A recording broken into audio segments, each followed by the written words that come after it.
Good morning and welcome back. So, today there's quite a lot to go over.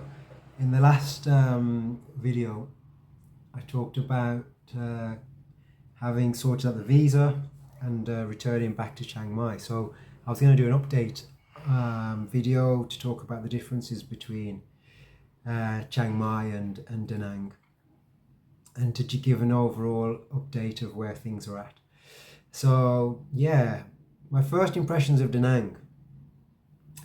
Um, it's a busy place, lots of energy, and like I said before, you've got the sea and the city together, which gives you lots of different options, lots of things to do, lots of places to go, and you've got the sea every morning or every evening. Um, Around sunset or sunrise, it's amazing to be able to go to the sea every day and to swim and just to be in the water is a great thing. So that was a real positive for Da Nang. And yeah, because it's a city, things start early. So around 5 o'clock, 5:30, things start to wake up. People start to sell their goods in the streets. Cockerels are starting to wake everybody up, and the traffic starting as well, and the noise of the horns constantly beeping. Now, people said to me before I went to Vietnam that the traffic was a nightmare and people can be quite aggressive in regards to how they are. But the horns, the constant beeping of the horns all the time, all around you, is about them just letting you know where they are. It's not like a road rage thing or an anger thing. It's just like, I'm here, be careful because I'm close to you. So just be mindful of where I am. And then you get the cars and the motorbikes constantly peeping their horns, kind of letting each other know where they are. Which is actually a good thing. It's safe. At least you know what's going on around you. However, as a pedestrian, it's a very different experience because they drive on the right hand side of the road, and yeah, they're coming from all different directions, and they don't slow down. So you've got to try and like, it's a bit like a video game. You've got to try and cross the road with in between all the traffic, and they aren't slowing down. They just do what they do, and you've just got to weave and bob and weave between the traffic to get to the other side. It's quite funny because everybody's trying to get across the road in their own different way, and it can be quite amusing. And yeah, so the traffic is hairy. Yeah, it's busy, and you have to be on your toes and keep your eyes open. But the environment. So yeah, the Vietnam, Da Nang wasn't as tidy and as clean and as polished as Chiang Mai. So you can get bits of rubbish about the streets and littering and things like that. They're not so fussed, especially off on the main strip where the beach is, because the beaches are so long, they go on forever, and then you've got this coastal road and a pathway along the beach, so you can walk along the beaches for miles and miles uninterrupted. And yeah, none of the hotels own any of the beaches, so it's just all open. And yeah, that's a really lovely thing to have. And then you've got all the restaurants obviously along the seafront, which is amazing. And yeah, just being by the sea, I think it has a real positive impact on my mood. And I think people in general, people get up early, they exercise by the beach, they swim in the sea, and I think, yeah, it raises people's spirits and people's energy levels to be in the sea first thing in the morning. I think it's a really positive thing to have on your doorstep. And yeah, a great way to start the day. To have a walk to the beach or swim in the sea, it's a great way to start the day.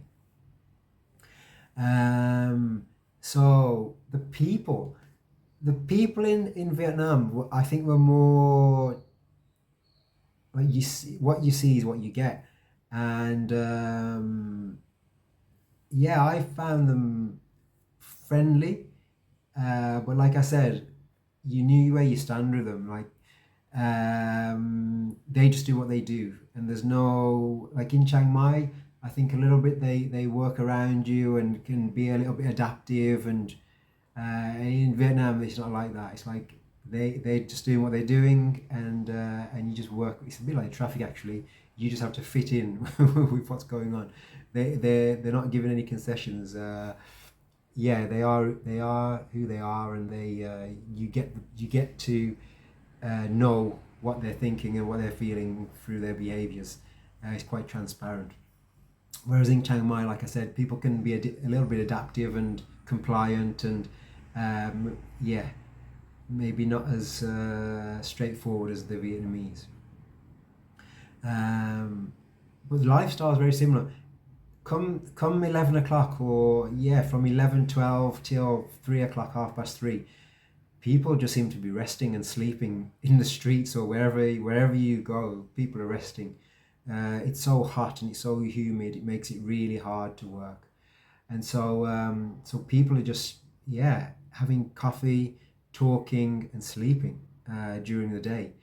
In Chiang Mai, it's not so much like that. People are working. People seem to work in Thailand just all the time. Work, work, work. In the middle of the day when it's really hot, yeah, people can be a little bit more like this siesta type thing. They can just have a break. But in Chiang Mai, I've noticed in comparison to Vietnam, um, the work ethic in Thailand is properly hardcore. Like they work all the time. In Vietnam, maybe it's because it was by the beach. I'm not sure, but yeah, people come midday and it was hot and humid. People just tended to close things down and have a rest, and you'd see people sleeping in the most interesting places. Yeah, that was a good thing. Um, Cost of living in Vietnam and Da Nang, it was much cheaper, I think, than in Thailand even. So yeah, I mean, if you went out to the restaurants on the beach, then yeah, you could pay pretty much close to European UK prices, because the European type restaurants, actually they're not as expensive as they are in UK, but you would be, for a meal you'd probably be paying, I don't know, £10 to £15 on the seafront. So that would be like a beautiful restaurant on the seafront, sitting outside overlooking the sea, lovely seafood, and yeah, you'd be paying around probably £10 to £15 maybe. Whereas if you're off the main seafront and you go into Vietnam, into the cafes in the city, or especially if you eat Vietnamese food, then you're paying probably around, I don't know, £1 to £2 for a meal.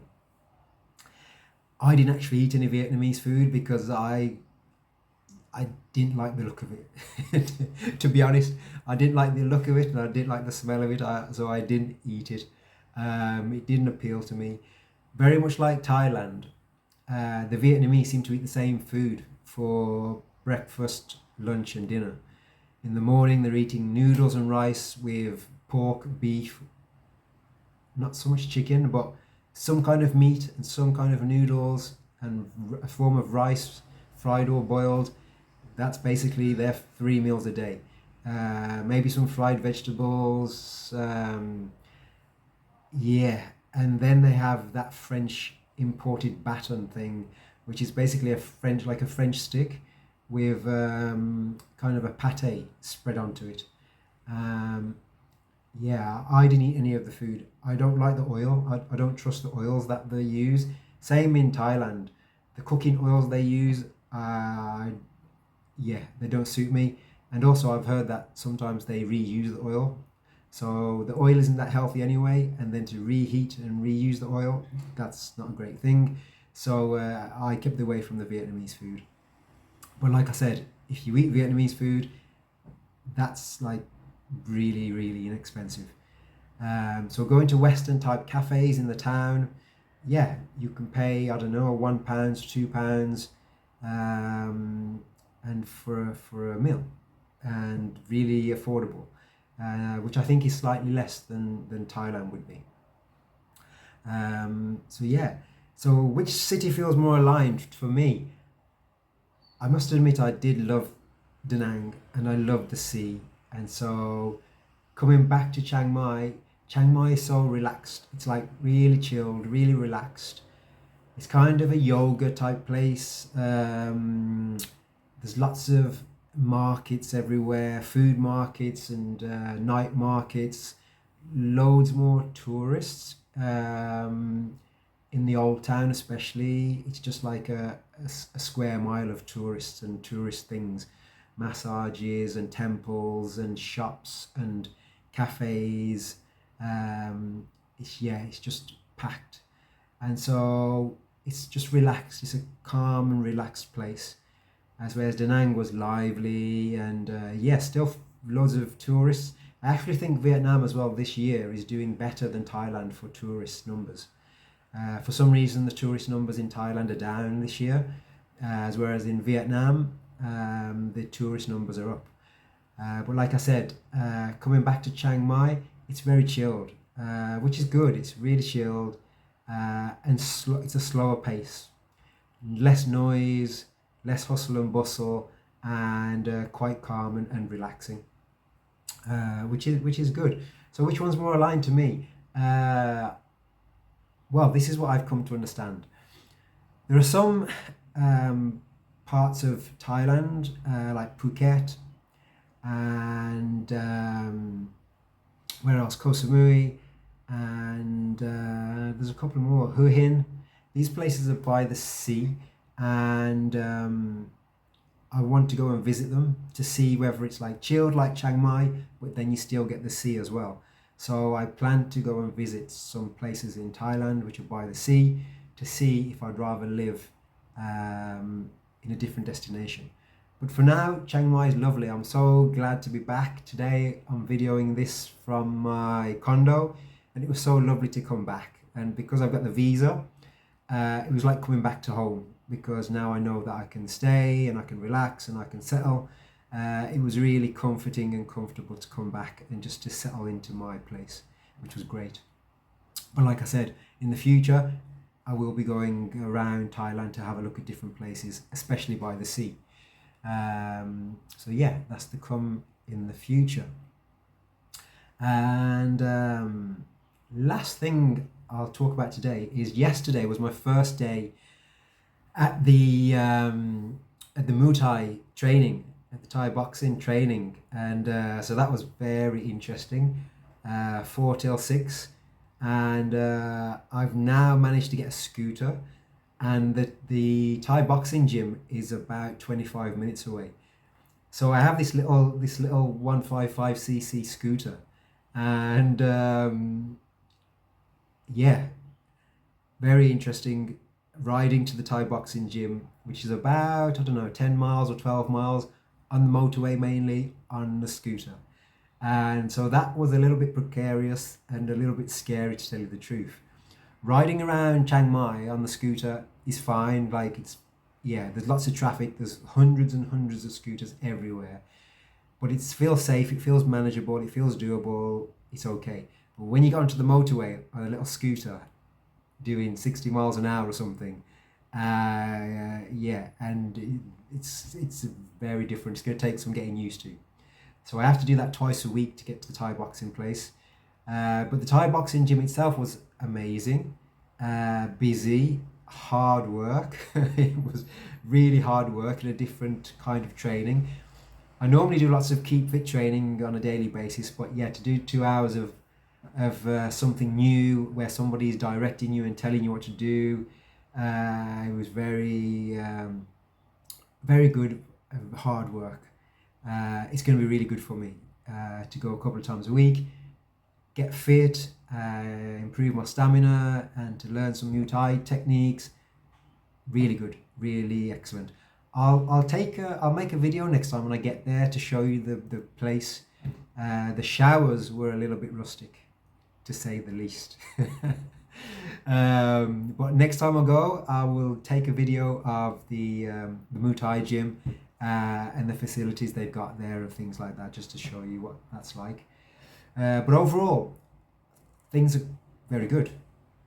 Very happy to be settled here now and to have the visa thing sorted out. Very good, very happy with that. And things in general are great. So, please give the video a thumbs up and a like, please. That would be really helpful and great. If there's any questions that you have, please put them in the comments below, and I'll answer any questions about Da Nang or about Chiang Mai, about the Muay Thai training or the visa situation, and or just anything in general.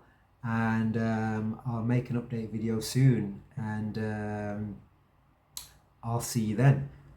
Take care of yourselves, and be healthy and be happy. And until the next time, take care. Bye bye.